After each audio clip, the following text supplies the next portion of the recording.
Angke. Seperti kita tahu juga, mangrove memang salah satunya adalah benteng pertahanan dari pesisir Jakarta untuk menahan, menjaga kondisi dari daratan Jakarta ini dari abrasi, dari intrusi air laut. Nah, makanya pada hari ini kalau nggak kita yang melakukan sesuatu buat Suaka Marga Satwa Muara Angke, itu nanti kita nggak tahu nanti ke depannya seperti apa.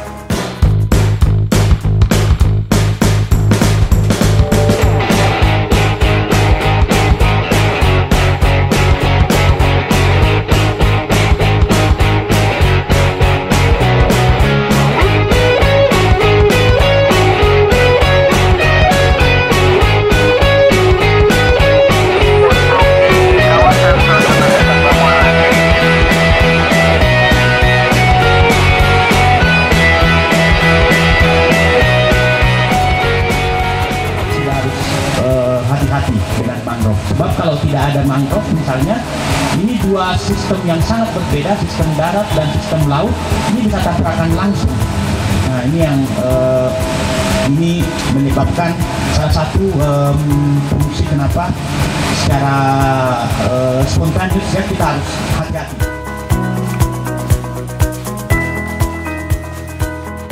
Teman-teman nanti kalau jalan nanti melihat ada kolam eceng gondok gitu ya.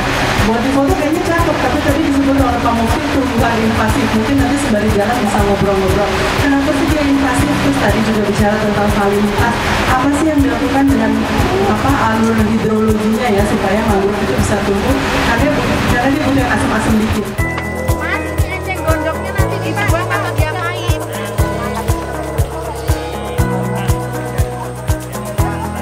Iya, dijadiin tas ya? Kasih hewan ternak. Hah? Kelapa dot? Mana sih? Marga satwa dan fauna-fauna yang ada di sini. Kadang-kadang manusia itu agak memiliki kesulitan memang untuk coexisting, hidup bersama dengan spesies lain selain manusia. Antar manusia itu suka berantem gitu ya. Nah ini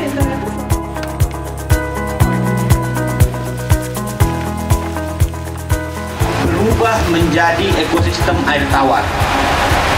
Dampaknya apa?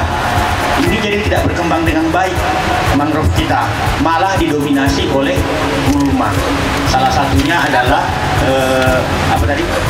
eceng gondok, kemudian ada perumpung. Nah, ini menyebabkan dampak langsungnya banyak yang tadinya satwa yang hidup tergantung pada ekosistem air payau berubah. Nah, dari hasil kajian kita sejak tahun 2018 kita coba kembalikan, kita normalkan hidrologi ya, aliran air di SMMA ini dengan membuka jalur air asin supaya masuk kembali, sehingga berubah airnya, salinitasnya jadi lebih payau, ditambah dengan upaya kita secara fisik untuk mengurangi gulma tadi. Hasilnya luar biasa, sudah mulai kita bisa lihat mangrove jenis-jenis yang tahan di air payau itu tumbuh kembali.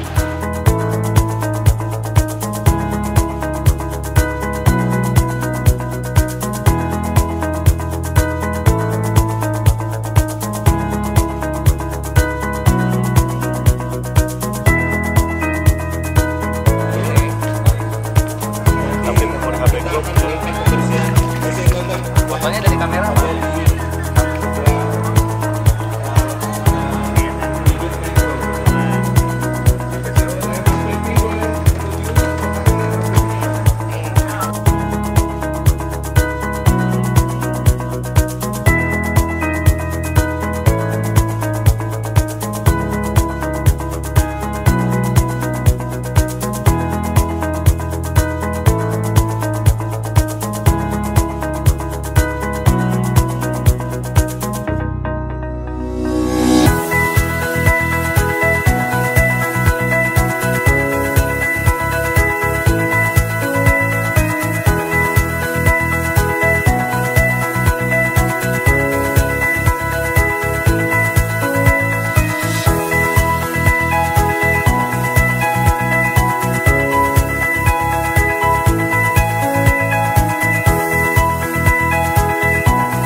mengharapkan ini mengarah ke perbaikan, ya paling tidak mendekati suasana tahun akhir 80 mungkin atau 90, ya mungkin akan berat ya, dan sebab ekosistem ini sudah sangat berubah drastis ya, kita lakukan pelan-pelan. Nah, hasil kita coba selama proses ini, kita coba monitor dari pertama kita masuk ya, pertama kita melakukan intervensi di tengah jalan sampai sekarang, apa ada perubahan jenis-jenis satwa yang ada di sini, apakah ada perbaikan atau malah semakin buruk. Nah, ini agak sulit dibuat kesimpulannya terus terang karena banyak sekali faktor yang berada di luar cakupan kita. Tapi secara umum ada hal yang menarik juga di sini. Karena ini dikelilingi oleh kota ya, banyak di kita ini banyak orang yang sayang binatang dengan cara memelihara di rumahnya, dan begitu bosan dilepas di sini. Nah, ini berbahaya, mohon nih teman-teman media yang bahwa mungkin tujuannya bagus daripada dibunuh mungkin atau mati di rumah, mending dilepas di sini. Tapi itu bisa mengganggu kesetimbangan ekosistem di sini. Nah, ini yang kita terus berusaha pantau ya, bantu BKSDA untuk melihat apakah penambahan jenis atau perubahan ini jangan-jangan salah satu faktornya karena banyak yang melepas hewan-hewan yang sudah tidak disukai atau sudah dianggap nggak hoki lagi gitu kan, dilepas di sini gitu kan.